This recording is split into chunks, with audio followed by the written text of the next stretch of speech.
ఈరోజు రాష్ట్ర వ్యాప్తంగా గ్రామ వార్డు సచివాలయ ఉద్యోగులందరూ కూడా శాంతియుతంగా ఆత్మీయ కలయిక పేరుతోటి ఇక్కడ విజయవాడ నగరంలో ఆత్మీయ కలయిక ఏర్పాటు చేసుకోవడం జరిగింది.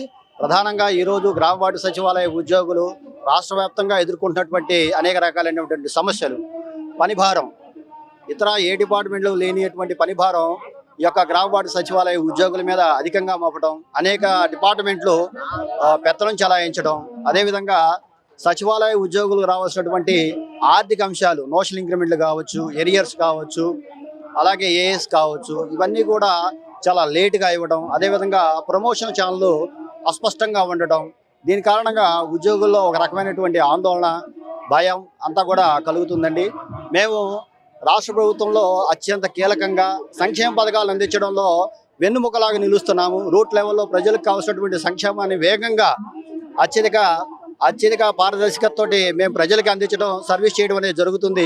ప్రభుత్వం వారు గుర్తించి, గౌరవ రాష్ట్ర ముఖ్యమంత్రి వర్యులు గుర్తించి రాష్ట్రంలో ఉన్నటువంటి సచివాలయ ఉద్యోగులందరికీ కూడా న్యాయం చేయాలని, ఆర్థికపరమైనటువంటి అంశాలని త్వరగా పరిష్కరించాలని, ఉద్యోగుల సమస్యలు ఏదైతే పనిభారంతో చితికిపోతున్నారో వాళ్ళందరికీ కూడా పనిభారాన్ని తగ్గించాలని, ఎంతోమంది ఉద్యోగులు ఈరోజు చనిపోవడం జరిగిందండి. వాళ్ళందరికీ కూడా నివాళులు అర్పిస్తూ ఈ యొక్క సచివాలయ ఉద్యోగుల మీద ఉన్నటువంటి పనిభారాన్ని తగ్గించి కోరుకుంటున్నామండి. Thank you. ఈ యొక్క సచివాలయ ఉద్యోగుల ధర్నా కార్యక్రమానికి మా ఏఐటీసీ తరఫున పూర్తి సహాయ సహకారాలు అందిస్తామని తెలియజేస్తున్నాం. ప్రధాన డిమాండ్లు ఏంటంటే, వీళ్ళకి సచివాలయ సిబ్బందికి పని భారం ఎక్కువైపోయింది. ఏ పథకం వచ్చినా వీళ్ళే చేయవలసి వస్తుంది.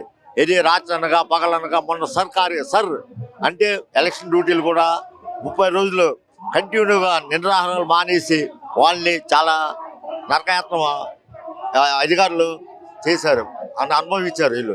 ఎందుకంటే రాత్రి అనగా ఇంటికి వెళ్ళినా ఆ సెల్ ఫోన్లు ఇదే కనబడేది, నిద్ర పట్టేది కాదు. అలాగే వీళ్ళకి రావాల్సిన హక్కులు 9 డిఏలు ఏరియర్స్ ఆగిపోయి ఉన్నాయి. ఆ ఏరియర్స్కి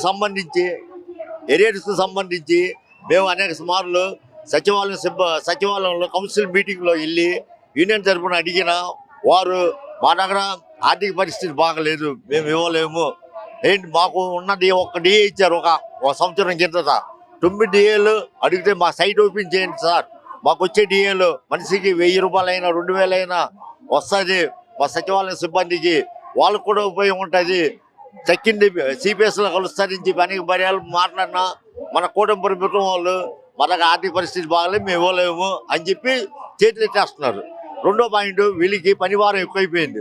వీళ్ళు అనేక మార్లు ఏ పథకం వచ్చినా ముందు రాసి రమ్మని పెట్టేది వీళ్ళని, ఎవరికి, మన సచివాలయ సిబ్బందికి. వాళ్ళ తప్పించి ఎవరు కనపడట్లేదు. ఏంటంటే, మీరు ఎందుకు చేయరు ఈ పథకాలని, మీరే చేయాలంటే ఉదయం 5:30 లేచి రాత్రి 10-11 వరకు ఆల్రెడీ డోర్ టు డోర్ క్యాంపెయిన్కి వెళ్ళి వాళ్ళకి చాలా నరకయాత్ర చూపిస్తున్నారు ఈ కూటమి ప్రభుత్వం.